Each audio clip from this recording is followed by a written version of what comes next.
में दे रखा है ये 16 वचन। यीशु के 12 चेले और 12 प्रेरितों का सेवा कार्य है। उन्होंने क्या क्या किया है।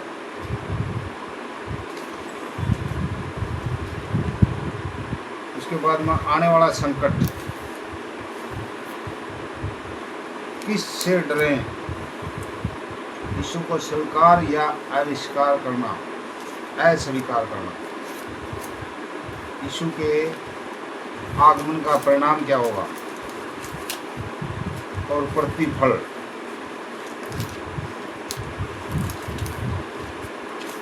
ये पूरा का पूरा जो है ना सारा इसमें दे रखा है। अब हमने जो है ना 16 वचन आने वाला संकट के बारे में जो है एक बार तो ये पढ़ लेते हैं, फिर उसके बाद आगे जो पीछे जो पढ़ेंगे पूरे हो जाएंगे।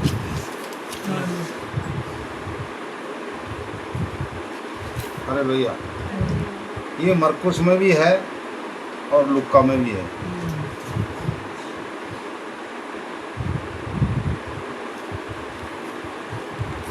अरे भैया आने वाला संकट 10 अध्याय 16 वचन। इसका 16 ले लिया। अरे भैया देखो मैं तुम्हें भेड़ों की नाई भेड़ियों के बीच में बेचता हूँ, इसलिए सांपों की नाई बुद्धिमान और कबूतरों की नाई भोले बनो। हालेलुया।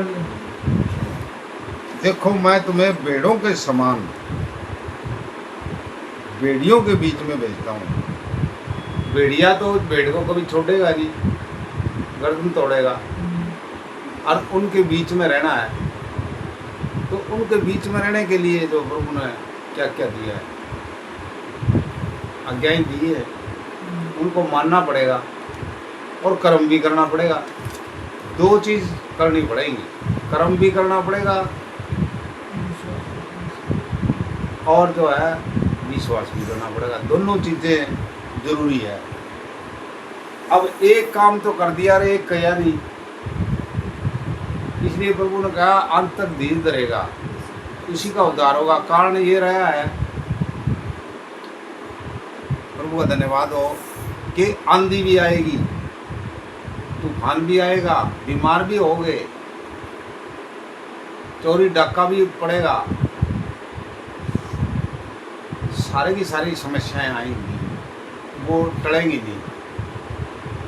क्योंकि जो है यहाँ पर संसार का ईश्वर का राज्य है। जो भी मिलेगा ना वो अटपटा ही मिलेगा। और उनमें से जो है ना प्रभु ने ये इनकी हमारी छटाई की है और चुना है, क्योंकि ये चल सकते हैं, ये सेवा कार्य में जो है शामिल हो सकते हैं। जैसे ये चिल्ले थे तो ये संसार में से कोई अलग से थोड़ा आए, तो उनके अंदर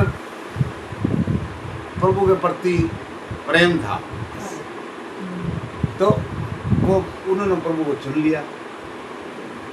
इसलिए यहाँ पर जो बताया कि वे जो है मैं सनातन काल से परमेश्वर को मानता हूँ और भेड़ हम हैं, और भेड़ शांत होती है। ऊन कतरने वाले के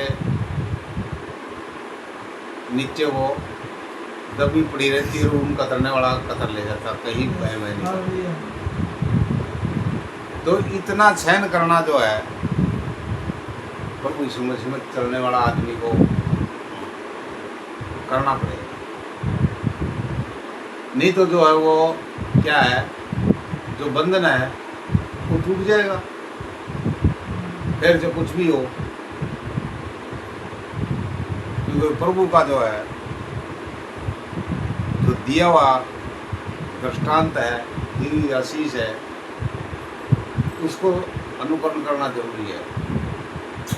देखो मैं तुम्हें भेड़ों के समान भेड़ियों के बीच में भेजता हूँ, इसलिए सांपों के समान बुद्धिमान और कबूतरों के समान भोले बनाओ।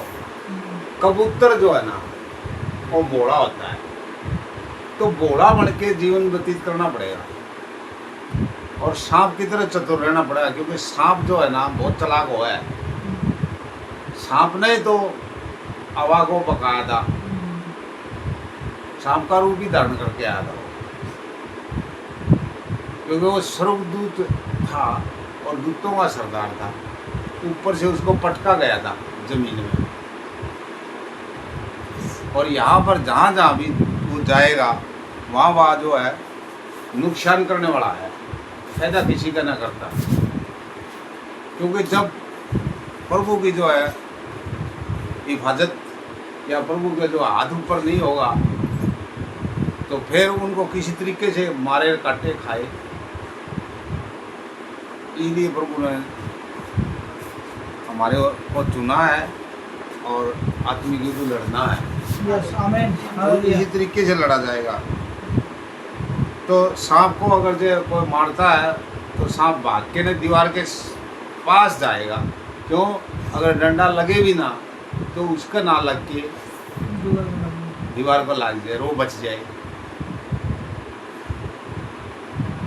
तो इसलिए प्रभु ने क्या थोड़ा बता रखा है नीति वचन में, उस रास्ते में भी नहीं जाना जहाँ पर चोर गया है। और भी हम पढ़ते रहते हैं, सब कुछ बताते हैं। इसलिए जो है ना ये बाइबल इसलिए हमारे को मिली है और इसलिए प्रभु आकर के अपना जीवन कुर्बान किया है। तो उस जीवन कुर्बान को खून बहाने को जो है हम जो नहीं मानेंगे तो वो मिथ्या ही जाएगा। प्रभु तो चाहता है कि मेरे बेटे जो है वो दुखी ना हो। इस वजह से जो है इस वजह से किसी को मुकम्मल जहाँ मिल नहीं रहा। मनुष्य क्या चाहता है? अंतिम सांस तक उसी की चले, क्योंकि लालच बुरी बुला है। तो लालच के बारे में प्रभु ने इसी में मती में दे रखा है वचनों में, क्योंकि मंदिर और रोटी और पहाड़ का लालच जो है ना वो लेके बैठ रहे हैं मनुष्य। अब अंतिम सांस तक तो देखो, इसलिए प्रभु ने तो यही कहा है कि अंत तक धीरे रहेगा उसी का उद्धार होगा। हालेलुया आमीन। लेकिन यहाँ पर आके जो है मनुष्य अंतिम सांस तक अपनी चलाना चाहता है, किसी और को मानने के लिए तैयार नहीं है कि प्रभु हमारे को बनाने वाला भी है, वो खाना पीना भी दे रहा है, उसकी वजह से हम सब कुछ कर रहे हैं, हर चीज़ हमारे को मिल रही है। वो चाहता आनंद ही आनंद दुनिया चाहती है। तो प्रभु ने साफ बोल दिया है दुख भी आएंगे,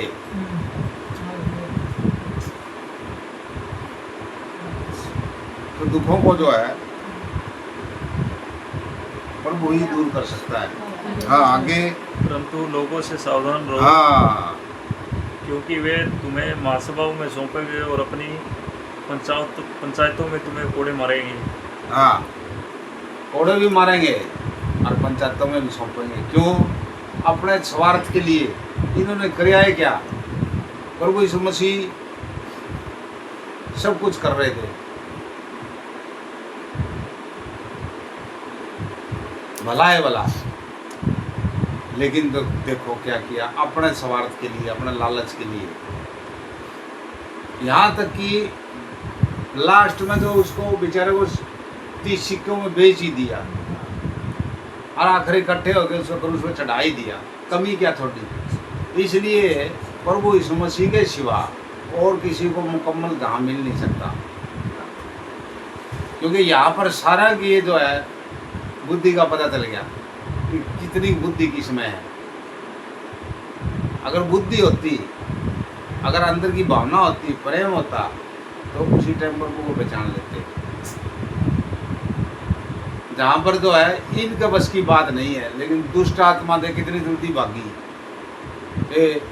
प्रभु यीशु मसीह दाऊद की संतान, हमें तुमसे क्या काम? वो तो पहचान होगी, लेकिन ये भलाई वाली बात की पहचान कम हो सकती।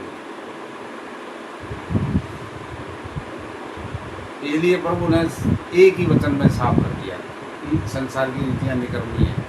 जो भले को जानते ही नहीं कौन भला है कौन बुरा है, तो फिर बुद्धिमान की इस चीज़ के हुए। यहाँ पर जाएगा प्रभु यीशु मसीह में जो मांगना है ना, तो भोले बन के मांगना कि मेरे में बुद्धि है ही नहीं पिता, मेरे को तो बुद्धि दो। मैं आपकी बुद्धि से चलना चाहता हूँ। फिर यहाँ तक जो वचन में बताया था कि जिस नगर की रखवाली युवा ना करे तो जागने वाले का परिश्रम व्यर्थ होगा। अब यहाँ से इतने वचन से ही ना दृष्टांत से ना समझे आदमी, तो इसका मतलब क्या है कि सबसे पहले प्रभु को ही आगे रखना है हर काम में, और प्रार्थना करनी जरूरी है, क्योंकि प्रभु यीशु मसीह ने आप समझाया है। पहली प्रार्थना अपने लिए, दूसरी प्रार्थना चेलों के लिए, तीसरी प्रार्थना कलीसिया में। तो कोई कमी तो कौन छोटी बताना में, फिर चलना ना चलना तो फिर दृष्टांतों में और जगह भी बताया है कि देखो आपने जो है विश्वास के साथ कर्म करना पड़ेगा। विश्वास था कि प्रभु यीशु मसीह चंगाई दे रहे हैं, लेकिन भीड़ इतनी थी बेहिसाब कि वहाँ जाने का कोई रास्ता ही नहीं था। लेकिन प्रभु ने उनको ऐसी बुद्धि दी, छत पाड़ के 4 जनों ने उसको ऊपर से उतारा और वो चंगाई दी। तो इसलिए जो कर्म तो करना पड़ेगा। आप ये सोचो प्रभु यीशु मसीह ही सारे काम करता जाए, प्रभु यीशु मसीह में है, और हाथ भला झाड़ के बैठ जाओ, नहीं, ऐसे नहीं चलेगा। आप ना दिन की वाटका की रखवाली करनी पड़ेगी। विश्वास तो देखो है ही है, लेकिन साथ में ये कर्म भी करना पड़ेगा। अगर आप ही जाके अगर कहीं किसी साधन का टक्कर मारोगे तो फिर उसमें किसका कसूर है? आप ही गलत भोजन खाओगे, बुराई वाले लोगों के साथ रहोगे, बुराई का उनका जो भोजन है, उनके साथ जो बातें हैं वही जो अपने अंदर लोगे, तो फिर क्या उसका रिजल्ट क्या होगा? पर वो हर चीज़ को बढ़ाता है, घटाता किसी चीज़ को है नहीं। लेकिन बुराई अगर जो आपके पास होगी तो बुराई कई गुना बढ़ जाएगी। फिर बोले इतना तो खोट करे नहीं था, ये इतना कैसे होगा? लेकिन जब प्रभु को आप मांगते हैं कि ये मेरा सब कुछ बढ़ जाए, तो बुराई भी तो फिर ऐसे वो मांगी हुई चीज़ तो है। ये नहीं किसी ने तोहफे में गिफ्ट में दे दी या दुश्मनी में दे दी, वो मांगी हुई चीज़ तो है, उसी को प्रभु बढ़ा रहा है, उसका क्या कसूर है? परमेश्वर का कोई कसूर नहीं है। आप खुद ही मांग रहे हैं, दिल के अंदर मलाल भर के ना, और कपटी बातें, चालाकी खेलना, ये सारी बातें जो है उसका लालच क्यों कर रहे हो? प्रभु को भी तो बोला वह सारा सब कुछ आपके अधीन कर दूंगा। बोला मेरे को दंडवत कर। बोला तुम पिता परमेश्वर की परीक्षा ना ले और उसी को दंडवत कर। तो इसलिए जो है मनुष्य है ही क्या, मनुष्य चाहता है मेरा सब कुछ हो जाए, और लालच में भाई एक तरफ लालच है, एक तरफ परमेश्वर है। अब कौन से को चुनोगे वो तो आपकी मर्जी है। ये लालच तो छोड़ना पड़ेगा। प्रभु कह रहा है तुम मानो मानो और मानो, क्योंकि ये सारी चीज़ें तुम्हारे को अपने आप मिल जाएंगी। अगर वचन ग्रहण करोगे, वचन का पालन करोगे, सारी चीज़ें आपको मिल जाएंगी। हालेलुया। तुम मेरे लिए हाकिमों और राजाओं के सामने उन पर और अन्य जातियों पर गवाह होने के लिए पहुँचाए जाओगे। जब वे तुम्हें पकड़वाएंगे तो यह चिंता न करना है कि हम किसी रीति से या क्या कहेंगे। हालेलुया। देखो साथ के साथ प्रभु ने समाधान भी दिया है। नौका अगर जैसे पकड़वाएंगे ना मेरे नाम से, इस बात की चिंता मत करना कि मैं क्या बोलूँगा, उधर क्या बताऊँगा। बोलने वाले जो है प्रभु यीशु मसीह का वचन होगा तुम्हारे अंदर, तुम्हारे बीच में होकर बोलेगा, और तुम्हारे जेब के अंदर जवाब होगा। परमेश्वर ने ये वाचा बांध रखी है। ऐसे नहीं है कि वे जो है वाचा बांधी और ऐसे रह जाएगी। ये मनुष्य की वाचा बांधी हुई वो जाएगी ऐसे मिथ्या, लेकिन प्रभु की वाचा बांधी हुई मिथ्या नहीं जाएगी। कभी न कभी तो याद करेगा। हाँ देरी हो सकती है, क्योंकि प्रभु ने कहा अंत तक धीरज रहेगा, इसलिए उस बात को मतलब बता दिया ना इशारों में, क्योंकि जो हम देख चुके हैं, बाइबल में पढ़ चुके हैं, दासों के द्वारा हम इस चीज़ को, इस शिक्षा को ग्रहण कर चुके हैं। कि प्रभु यीशु मसीह को सारा सब कुछ होने के बाद में तो दाने और बिठाया गया और सारी चीज़ का अधिकार दिया गया। हालेलुया। तो क्या हम जो मनुष्य के रूप में आके और प्रभु यीशु मसीह से क्या अलग से हो गए? तो वही मनुष्य के शरीर में आके ही उसने सब कुछ किया, तो वो हम भी कर सकते हैं और बहुतों ने किया भी है। और उनका आज तक नाम जो है इस बाइबल से इधर उधर नहीं हुआ है, वो हमेशा ही जिंदा हो जाती है, वो वचन हमेशा ही जिंदा हो जाता है और उस आदमी की बढ़ाई होनी शुरू हो जाती है। परमेश्वर के साथ साथ में जिन्होंने सेवा की है ना, जिन्होंने प्रभु के नाम से कुर्बानी को ग्रहण किया है, वो उसी टाइम ताज़ा हो जाती है और वो लोग उसके साथ साथ जिंदा क्या वे कब्रों में से निकले प्रभु यीशु मसीह के साथ साथ और जिंदा होए, अपने परिवारों से मिले। वो लिखा है ना कहीं बाइबल में लिखा है, मनुष्य ने जो किताब लिखी उसमें नहीं है। क्योंकि जो कुछ तुमको कहना होगा हाँ, वह उसी घड़ी तुम्हें बता दिया जाएगा। पहले से प्लान जो है ना मूर्ख लोग और अंधविश्वासी करते हैं पहले से प्लान कि मैं ऐसे करूँ ये हो जाएगा ये हो जाएगा। अरे भाई जो कुछ होना प्रभु की इच्छा के मुताबिक होना है। यस आमीन हालेलुया। तू पहले से प्लान बना रहे और तू जो प्लान बनने तक वो बंदा ना रहा तो फिर जिसने प्लान घड़ी है वो अगर ना रहा तो फिर प्लान कहाँ जाएगी। इसलिए परमेश्वर की जो है शिक्षा और परमेश्वर का क्लियर वाचा और परमेश्वर का जो कुछ किया हुआ है ना वो परमानेंट है। मनुष्य बड़ा नहीं हो सकता परमानेंट, देखो तो आज है कल है ही नहीं। हाँ मतलब उसी टाइम उसी घड़ी तुम्हें बता दिया जाएगा, क्योंकि बोलने वाला तुम नहीं, बोलने वाले तुम नहीं हो, परंतु तुम्हारे पिता का आत्मा तुम्हें बोलता है। आमीन हालेलुया आमीन। पिता का आत्मा इसलिए बोलता है भाई वचन का पालन हो रहा है। सुबह से हम प्रार्थना हो रही है, ईमानदार चल रहे हो, झूठ का सहारा लेते नहीं हो, हेरा फेरी का सहारा लेते नहीं हो, तो प्रभु तो मौजूद रहता है। अगर बुराई होगी तो देखो साफ साफ बता रखा है, वहाँ पर प्रभु पहुँच नहीं सकता। क्योंकि वो उसका जो है खुराक जो है ना बुराई नहीं है, उसकी खुराक है जीवन देने वाली। यस आमीन। वो उसी के पास पहुंचेगा जिसके पास बढ़िया वचन होगा। भाई भाई को और पिता पुत्र को घात के लिए सौंपेंगे। देखो भाई कमाल कर दिया ये भी लालच की वजह से भाई भाई को और पिता पुत्र को घात के लिए सौंपेंगे और बच्चे माता पिता के विरोध में उठकर उन्हें मरवा डालेंगे। बताओ मतलब कितना पाप बढ़ेगा। तो अब प्रभु ने इसलिए बताया ये कि बचा जाएगा तो परमेश्वर की प्रार्थना के द्वारा, यस आमीन हालेलुया। क्योंकि वो बुद्धि जो है ना ये शैतान जो है यहाँ का संसार का जो ईश्वर है इसने अड़ रखी है बुद्धि, ये भरमा रहा है, एक दूसरे को झगड़ा करवा रहा है। यहाँ तक की बातें होती है खाना बन के वो दरिया है इतनी दूर, लेकिन उनकी आपस में पटापटी मार काट वो खाना ऐसे रखा रह गया। ऐसे हुआ है कलीसिया में बताया गया हमारे को इस ढंग से होता था, क्योंकि शैतान का काम है ये।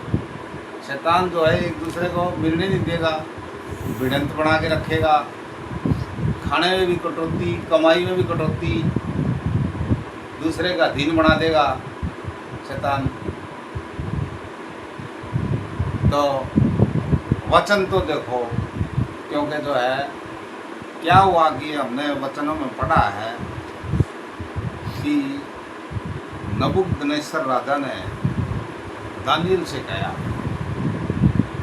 देखो ये वचन बड़ा प्यारा वचन है और बहुत आनंद आता है इसमें कि मैंने सब कुछ करके देख लिया, मतलब पूरी ट्राई करके देख ली कि भाई जो है ये मन नहीं लगे, सिंहों के मांझ में उसको डलवाया गया।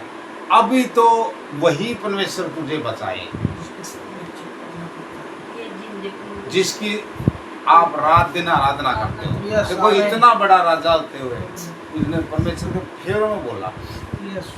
और वो फेरों में बोलने की वजह से वो भलाई में जुड़ गया। Yes. उसने सिंहों की मांद में नहीं डाला, लेकिन मजबूर कर दिया लोगों ने। जाओ जी, ऐसे ऐसे बात है,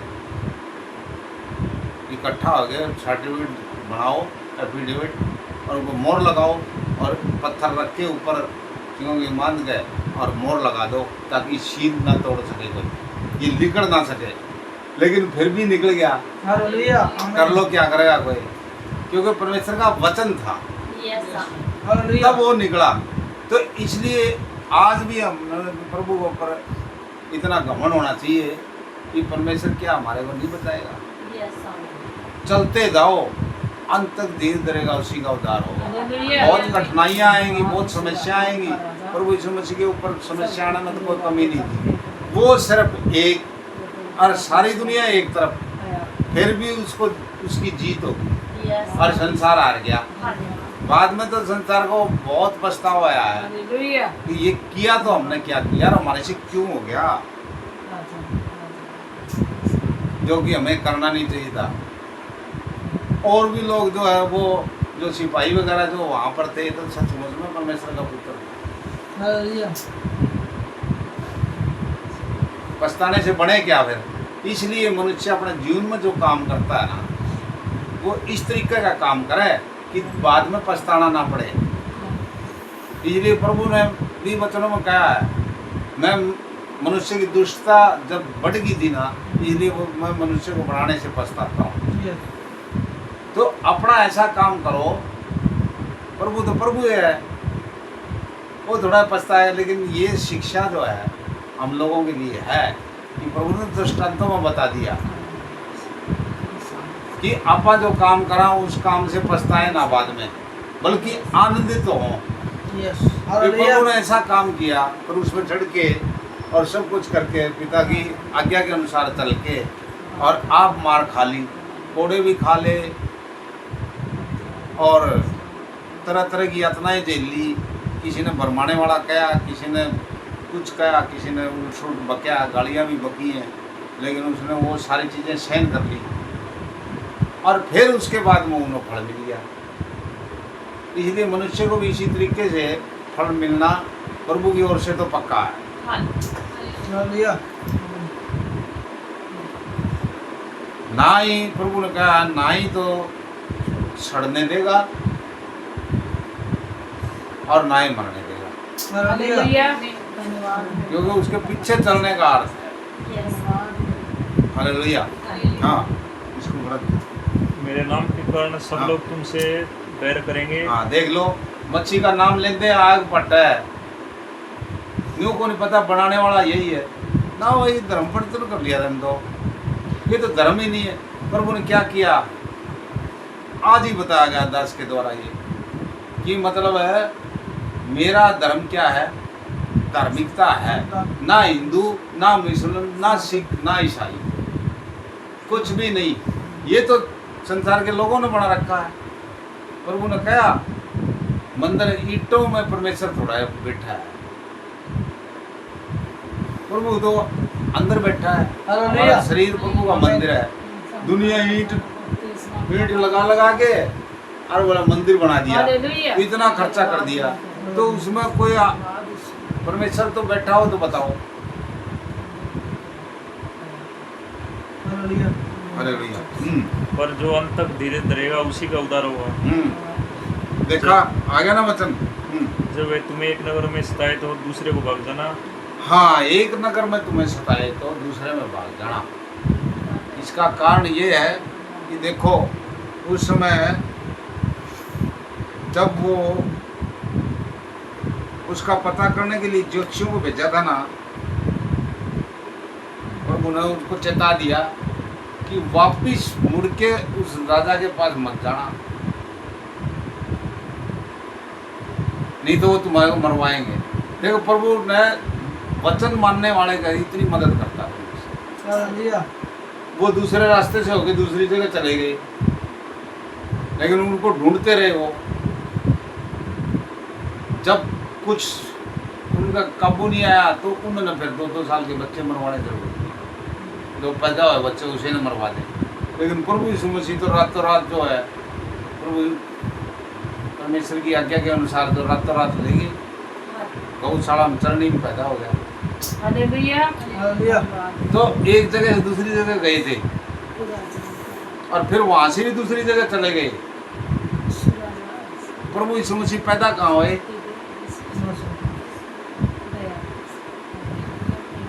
बेतलम।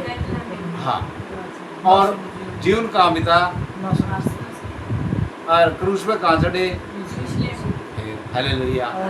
देखो अब कोई कहे तो क्योंकि ये प्रभु की इच्छा के मुताबिक होया है उनका रहना छना, नहीं तो न्यू कह दे रहा है अब परमेश्वर तो है ही, सब कुछ कर सकता है, तो ये तो काम तो उनके लिए मुश्किल है, एक जगह क्यों कोई आएगा। लेकिन नहीं, प्रभु जो है हिसाब किताब से जीवन दे रहा है, अपने हिसाब किताब से चलाता है सब कुछ सृष्टि को। हमारे जैसे मूर्खों को जो है बातों का ज्ञान नहीं, वो इधर की उधर भैंस की गाँ की भैंस तड़ा ला के और काम कर रहे हैं। ऐसे प्रभु थोड़ा ही है। प्रभु सच्चा हवा देगा और उसके काम अटल हैं। वो युगानुयुग है, आज भी है और कल भी था और आगे भी रहेगा। वो परमेश्वर, तो इसलिए जो है ना उसका जो है सब कुछ, क्योंकि प्रभु ने वचनों के अंदर 6 दिन में सृष्टि रचा के क्या देखा कि सब कुछ फिर तो हम कौन होते हैं उसमें कमी निकालने वाले, और हम निकाल रहे हैं। ये आदमी ठीक नहीं है, ये और ठीक नहीं है, ये मकान जो सही नहीं बन रहा है और प्रभु ने हमारे लिए सही नहीं किया, ज़्यादा गर्मी कर दी, ज़्यादा सर्दी कर दी, सारी चीज़ में जो है ना बनाने वाले का है कसूर, आपका कोई कसूर नहीं है। इसलिए प्रभु ने कह दिया संसार की रीतियाँ नहीं करनी है। हाँ, मैं तुमसे सच कहता हूँ हाँ। कि तुम इजराइल के सब नगरों में फिर न चुकोगे हाँ, कि मनुष्य पुत्र आ जाएगा। हाँ, मनुष्य का पुत्र आ जाएगा, आना है। जिस प्रकार से बादलों से गया है ना, उसी तरीके से फिर आएगा। और उठाते हुए जो है उसको देर नहीं लगती, क्योंकि प्रकाशित वाक्य में दे रखा है नया आकाश और नई पृथ्वी होगी, और अपने लोगों को जो है ना उठा लेगा। बाकी जो सरपत सब पिघल जाएंगे, पिघलना शुरू हो रहा है। दूसरे देशों में सुना है हमने तो, क्योंकि जो सड़कें हैं ना वो पिघल की बता रहे हैं। मतलब ये शुरुआत ही है, आगे वचनों में पढ़ाएंगे जी तो आएगा। चेला अपने गुरु से बड़ा नहीं और न दास अपने स्वामी से। चेले का गुरु के और दास का स्वामी के बराबर होना ही बहुत है। जब उन्होंने घर के स्वामी को शैतान कहा तो उसके घर वालों को क्या न कहेंगे। जब उन्होंने घर के स्वामी को शैतान, क्योंकि जो वो लोग जो है ना जितने बड़े चालाकियाँ दिखा रहे थे, घर का स्वामी जो परमेश्वर है उसको तो शैतान कह रहे, बोला तो भरमाने वाला है, ये तो झूठ बोल रहा है, ये प्रभु की बदनामी कर रहा है परमेश्वर की। तो मेरे परमेश्वर का पता है क्या परमेश्वर कौन है? अगर पता होता तो पहचान लेते। उस टाइम तुम्हारी बुद्धि कहाँ सब कुछ बता रखा है, कहाँ रहा ज्ञानमान, सबके सब मूर्ख बन गए। इसलिए जो है जब उन्होंने घर के स्वामी को शैतान कहा तो उसके घर वालों को क्या कुछ न कहेंगे। घर वालों को कौन बख्शेगा? खुद को स्वामी को ही शैतान कह दिया। तो संसार के लोग जो है ना वो अपनी चलाते हैं, उनको जो है इस बात का ज्ञान नहीं है कि तुम्हारे साथ क्या होगा, वो बस आनंद ही आनंद चाहते हैं। लेकिन दुख भी उठा के देखो कोई, जब परमेश्वर ने जो है वो इसलिए आकर के सब कुछ 40 साल तक मेहनत करता रहा, आनंद लूटना तो वो भी चाहते थे, मनुष्य के रूप में आए, उनको भी आनंद चाहिए था। अगर जो हमारे की तरह जो है आनंद लेना चाहते तो फिर हमारा कल्याण कहाँ होता, स्वर्ग में पहुंचने का कोई रास्ता थोड़ा बनता। इसलिए प्रभु का जो है अनुकरण करना जरूरी है। इस बाइबल को और इस मौके को जो मिला है ना, हाथ से जाने ना दो, वचन का उल्लंघन मत करो। हालेलुया। अब हम प्रभु यीशु मसीह की इच्छा के मुताबिक जो है आगे के वचनों को परमेश्वर हमारा रक्षक में पड़ेगा।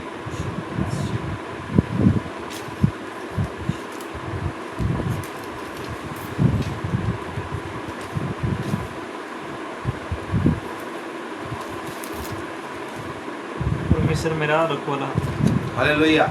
मैं अपनी आंखें पर्वतों की ओर लाऊंगा, मुझे सहायता कहाँ से मिलेगी? मुझे सहायता युवा की ओर से मिलती है, जो का असर प्रतिया करता है वह तेरे पाँव को टलने न देगा, तेरा रक्षक कभी न ऊँगेगा। सुन इजराइल का रक्षक न ऊँगेगा न सोएगा। युवा तेरा रक्षक है, युवा तेरी दानी और तेरी आड़ है। न तो दिन को धूप से और न रात को चांदनी तेरी कुछ हानि होगी। युवा सारी विपत्ति से तेरी रक्षा करेगा, वह तेरे प्राण की रक्षा करेगा। युवा तेरे आने जाने में तेरी रक्षा आपसे लेकर सदा तक करता रहेगा। आमीन आमीन हालेलुया। सहायता के लिए संध्याकालीन प्रार्थना। ये मेरे धर्म परमेश्वर, जब मैं पुकारूं तब तुम मुझे उत्तर दे, जब मैं स्थिति में पड़ा तब तुम मुझे सहारा दिया। मुझ पर अनुग्रह कर और मेरी प्रार्थना सुन ले। ये मनुष्य के पुत्रों, कब तक मेरी महिमा का अनादर होता रहेगा? तुम कब तक व्यर्थ बातों से करते रखोगे और झूठी खोज में रहोगे? ये जान रखो कि युवा ने वक्त को अपने लिए अलग कर रखा है। जब मैं युवा को पुकारूंगा तो वह सुन लेगा। आप तेरे पाप मत करो, अपने अपने बिछौनों पर मनी मन सोचो और चुपचाप रहो। धर्म के बलिदान चढ़ाओ और युवा पर भरोसा रखो। उससे जो कहते हैं कौन हमको चुगलाई दिखाएगा? ये बात तू अपने मुख का प्रकाश संपर चमका, तूने मेरे मन में उससे गई अधिक आनंद भर दिया है, जो उनको अनौपदा मधु की बढ़ती सोता था। शांति लेट जाऊंगा और सो जाऊंगा, क्योंकि ये वाक्य तू मुझके गात में निश्चित रहता है। हालेलुया। आमीन। आराधना स्तुति बलि अब्बा पिता देंगे तुझे, सुबह सुबह स्तुति बलि अब्बा पिता देंगे तुझे। अपने घर अध्यक्ष माला अपने घर, आराधना स्तुति बलि अब्बा पिता देंगे तुझे। अलसिदाए अलसिदाए सर्वशक्तिमान अलसिदाए, आराधना स्तुति बलि अब्बा पिता देंगे तुझे। अलरोही मुझ पर है तेरी नजर, आराधना स्तुति बलि अब्बा पिता देंगे तुझे।